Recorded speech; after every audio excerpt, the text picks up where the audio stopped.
ஓம் சக்தி. ஓம் சக்தி.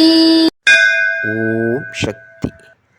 242 வகை நரம்புகள் அடங்கியுள்ள நரம்பு மண்டலத்தில் ஒரு நரம்பு பாதிக்கப்பட்டாலும் நரம்பு மண்டலமே பாதிக்கப்படுகிறது. அதுபோலவே குடும்பத்தில் ஒருவன் பாதிக்கப்பட்டாலும், நாட்டில் ஒரு பகுதி பாதிக்கப்பட்டாலும் குடும்பமும் நாடும் பாதிப்பிற்கு ஆளாகின்றன. வெட்டப்பட்ட மரம், செடி கொடிகள் மீண்டும் தளிர்த்து வாழத் தொடங்கிவிடுகின்றன. மனித இனத்தில் அந்த நிலை இல்லை.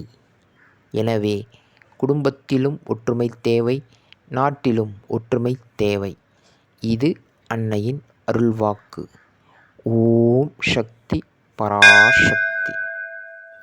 சக்திகளே, மருவூர் மகிமை சேனலை சப்ஸ்கிரைப் செய்து உங்கள் நண்பர்களுக்கும் ஷேர் செய்யவும். ஓம் சக்தி.